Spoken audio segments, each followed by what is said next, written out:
Baik pemirsa, terima kasih Anda kembali bersama kami dalam dialog khusus hari ini yang masih membahas seputar dengan tema kita adalah peringatan Hari AIDS Sedunia tahun 2022.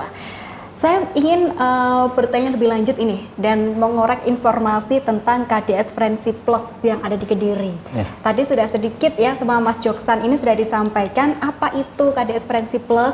Nah kemudian lagi dukungan apa saja yang diberikan KDS Friendship Plus ini untuk orang-orang yang HIV gitu ya atau AIDS di Kabupaten Kediri, sehingga kemudian mereka itu beberapa ada yang merasa nyaman bahwa untuk berkonsultasi, untuk didampingi dan lain sebagainya. Ya, terima kasih Pak.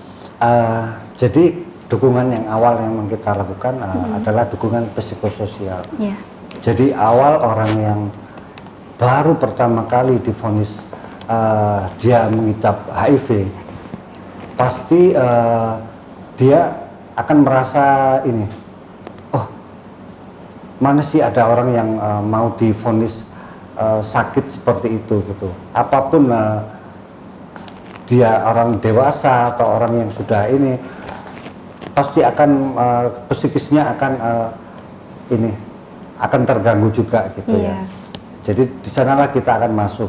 Jadi kita memberikan dukungan psikososial karena kita dari KDS ini orang-orang dari kumpulan yang yang kebanyakan itu anggotanya adalah orang yang mengidap HIV dan AIDS gitu. Jadi dengan asas kesetaraan, jadi kita bisa saling curhat, kita bisa saling berbagi, tukar pikiran. Jadi apa sih kendala, apa sih permasalahan yang harus kita hadapi setelah kita divonis HIV tersebut gitu.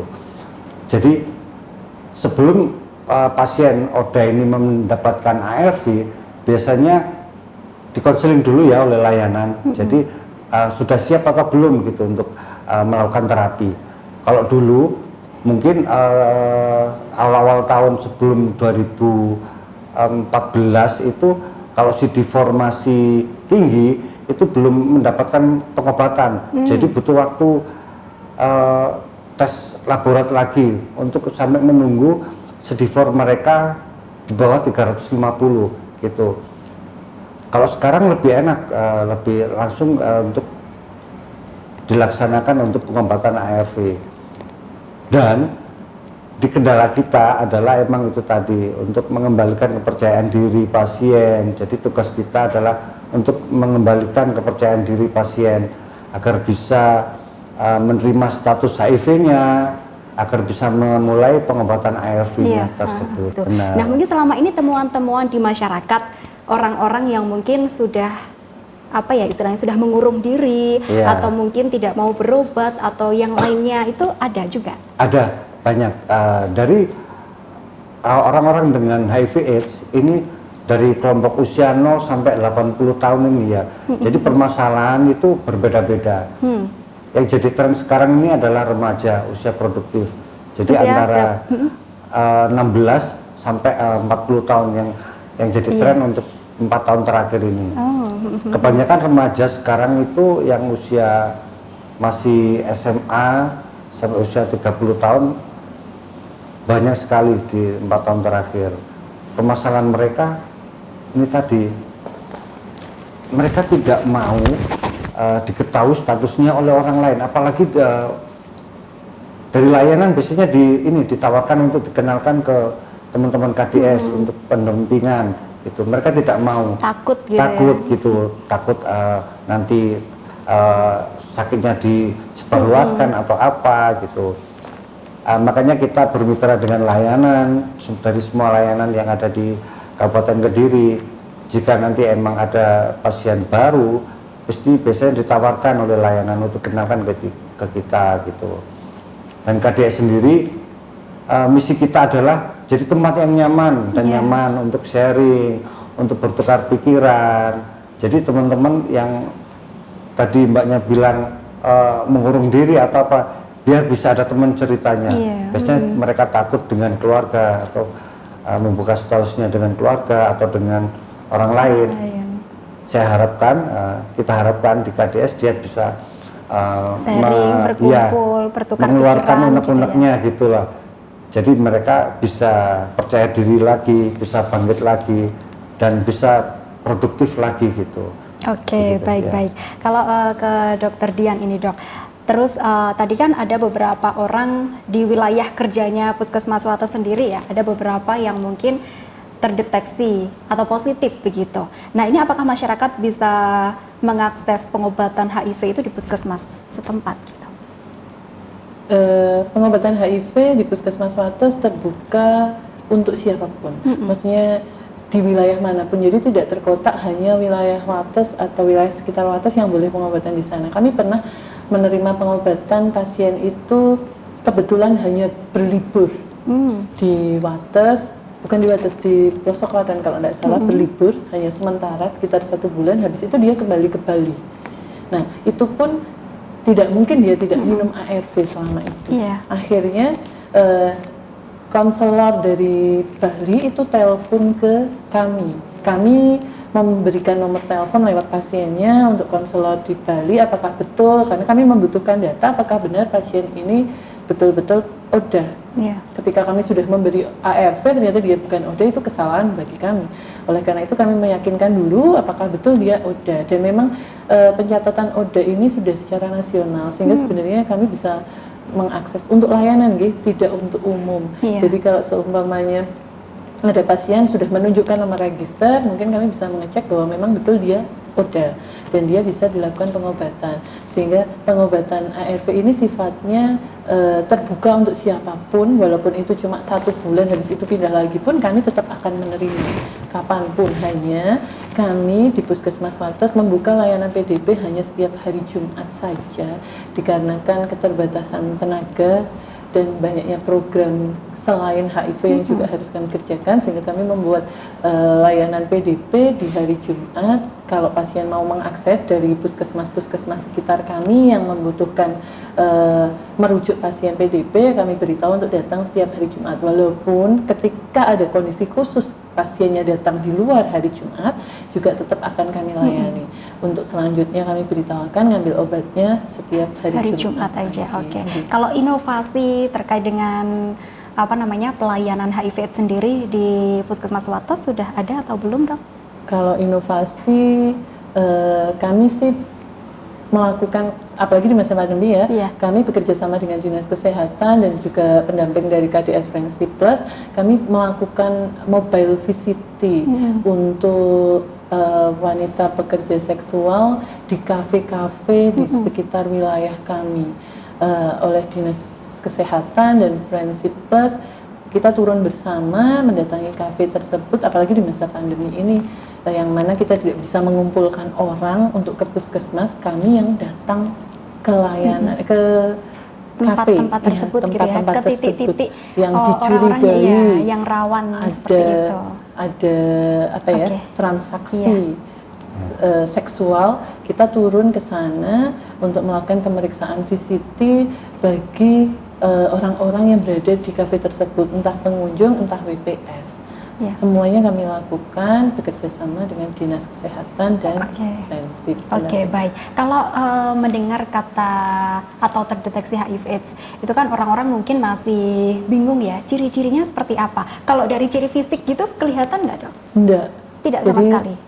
Seperti yang tadi diceritakan Mas Joksan, ketika stadiumnya sudah tinggi, pasien itu mungkin akan ada keluhan, ada infeksi oportunistik. Tapi ketika stadiumnya masih stadium awal, orang dengan HIV/AIDS itu akan tampak seperti orang tidak sehat, berpenyakit atau sehat. Jadi taunya HIV hanya dari pemeriksaan darahnya atau kita bilang VCT. Kalau tidak ada gejala atau keluhan, ya seperti orang normal biasanya aja. Jadi kita nggak bisa lihat seseorang HIV atau tidak hanya dari fisiknya saja. Baik. Berbicara tentang KDS Friendship, ini balik lagi ke Mas Joksan ini, Mas. Kalau untuk strategi dari KDS sendiri untuk mengurangi loss to follow up, apa saja? Ini sebenarnya bukan tugas KDS saja sih. Jadi semua mitra dari KDS dan instansi terkait. Jadi apa yang bisa dilakukan KDS untuk saat ini hanya itu tadi, untuk penguatan edukasi ke semua teman-teman ODA yang baru ditemukan. Jadi bagaimana kita kuatkan dulu psikisnya, psikososialnya dulu. Jadi setelah mereka sudah istilahnya settle atau percaya diri, mereka sudah mulai tahu sih, oh seperti ini loh, saya harus minum ARV seumur hidup gitu. Dengan kesadaran diri mereka sendiri gitu. Kalau dia harus minum ARV seumur hidup, dia secara otomatis dia tidak akan apa namanya sampai lolos follow up gitu. Yeah. Ini adalah kebutuhan saya. Dari dulu kita tekankan layanan juga dengan KDS, kita tekankan ke pasien HIV ini. Ini bukan sebuah apa ya, keharusan, bukan, ini kebutuhanmu, ini kebutuhanmu seumur hidup biar kamu bisa tetap survive, tetap bisa sehat, tetap bisa produktif. Makanya yang kita tekankan seperti itu. Dan untuk faktor lain mungkin dari eksternalnya, dari pasiennya ini yang kalau usia remaja, apalagi yang baru ditemukan masih ini ya, masih stadium 1-2, mereka masih, oh aku masih sehat kok, nggak butuh namanya obat ARV gitu. Mereka, aku lapis sih sehat kok, minum obat seperti itu. Mereka belum menyadari hal itu. Nanti setelah selang 1-2 tahun sampai 4 tahun dia tidak konsumsi ARV, dia baru muncul, barulah mereka baru sadar seperti itu. Jadi makanya KDS Prinsip berserta dengan layanan PDP ini menekankan edukasi dari awal, konselingnya kita tingkatkan seperti itu.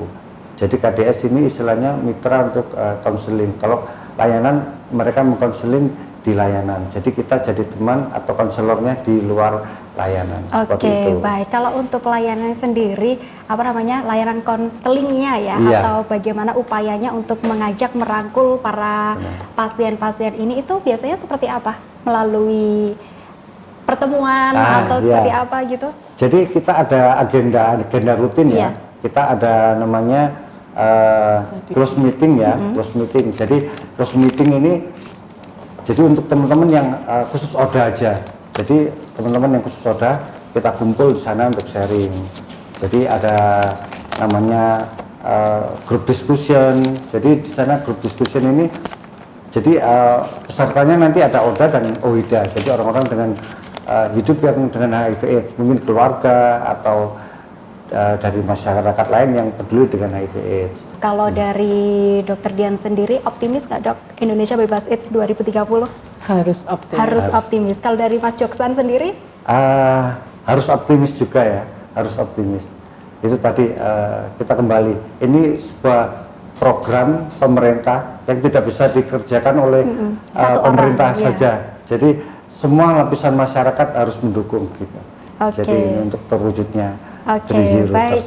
Baik pemirsa, itulah tadi perbincangan saya bersama dengan 4 narasumber, baik dari Dinas Kesehatan sendiri ataupun dari KDS Prinsip dan juga UPTD Puskesmas Wates. Tadi juga sudah ada di segmen sebelumnya dari PDP RSUD SLG Kabupaten Kediri.